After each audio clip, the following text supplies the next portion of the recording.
Good afternoon, Cub Scouts. So I hope you're all having an enjoyable holiday weekend. I know I am. The weather's been beautiful.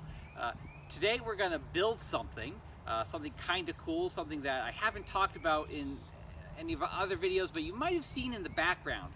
I had this hammock hanger that I lashed together.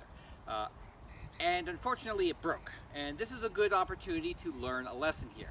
A great skill for you to have is to improvise and tinker and figure things out. So things might not work the way you want them to, but you got to figure out what went wrong and how to do it better in the future. So my structure failed because I lashed it together. It was a spur of the moment thing. I used some really thin twine to lash it together, which really wasn't strong enough to support my weight.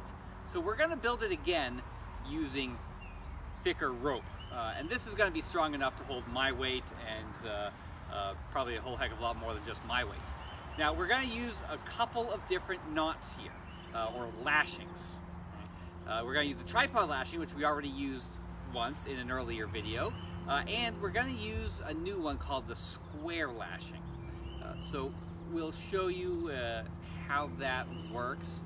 So what you're going to need here is some rope. You're going to need several staves. A stave is basically a pole. So for this I'm using 6 8-foot staves and 1 12-foot stave. So you can vary that a little bit, but that's for my size what I'm going to need. So we're going to speed things up a little bit and show you how we built this.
All right, so we have our tripod set up and we have our crossed posts going across. So the next thing we have to do is we have to lash the cross post to our tripods. We already did the one over on the other side, so now we're going to do this one to finish it off. So I know I said I was going to do the square lashing at the beginning, but I think instead I'm going to do the diagonal lashing. They can do similar things, but whereas these two poles are coming at an angle that's not a 90-degree angle, the diagonal lashing is going to work a little bit better. So we have our tripod lashing here, so you probably remember, but you probably also saw, we started off with a clove hitch. We wrapped it around 3 times, we frapped it in between the first 2 3 times, frapped it in between the second 2 3 times, and then clove hitch to finish it off. One thing you need to make sure is that you lash the tripod down low enough that you're going to have enough of a stave showing here that you can do your lashing. You might have noticed that we had to redo this lashing because I tied this lashing too high and I didn't have enough exposed. So With our diagonal lashing,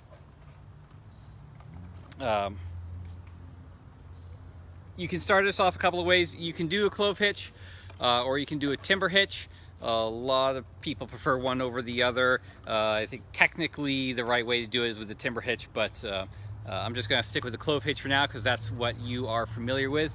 A couple of different ways to tie the clove hitch if you don't remember. We're going to start off. I like to start off with this method.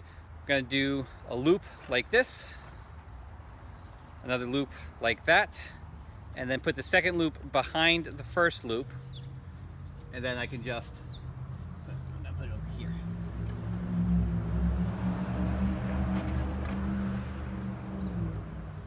Put it together like that.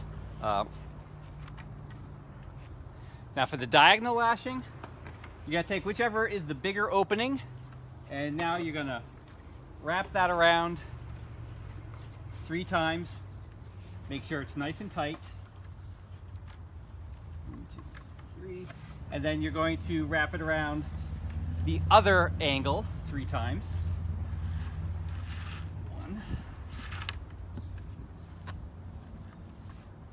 Again, make sure it's nice and tight. 2.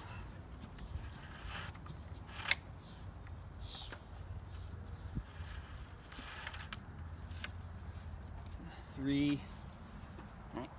And then we'll finish it off with the clove hitch again.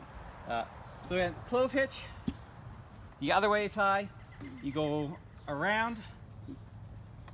When you come around, you make an X like this, one rope over the other, and then you go around another time,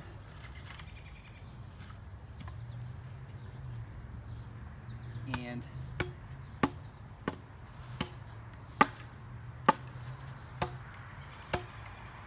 go underneath like that. I want this to last, so every step along the way I have whipped the ends of my rope to make sure they don't come undone. And this rope is good enough, and these lashings are good enough that I can leave this out all summer and pack it away in the fall, and I can reuse these ropes next year. So that is that. There's a couple other neat little tricks I'm going to show you in just a second. So let's get our hammock set up next. So I hope you like the construction of my hammock hanger. It's a great little thing to be able to do if you don't have the right kind of trees to hang your hammock off, or the right spacing of trees. And there's a lot of cool things you can do with this, especially if it's something you want to do in a group or something that you want to last a really long time. One of the things that I like to do, if I have a structure that I'm gonna want to build and have last a really long time, this is it's a plastic dip.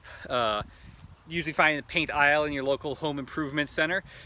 So all of the ends of my ropes I whipped, like we showed you a few days ago, and that's going to keep those ends from fraying.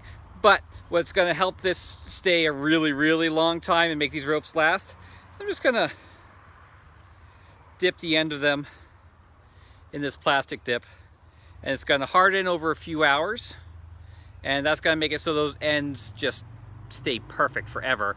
I'm going to be able to reuse these ropes again and again and again, and it also helps you find the end of the rope. If you got a whole bunch of knots in a small area, it helps you find the ends of your rope.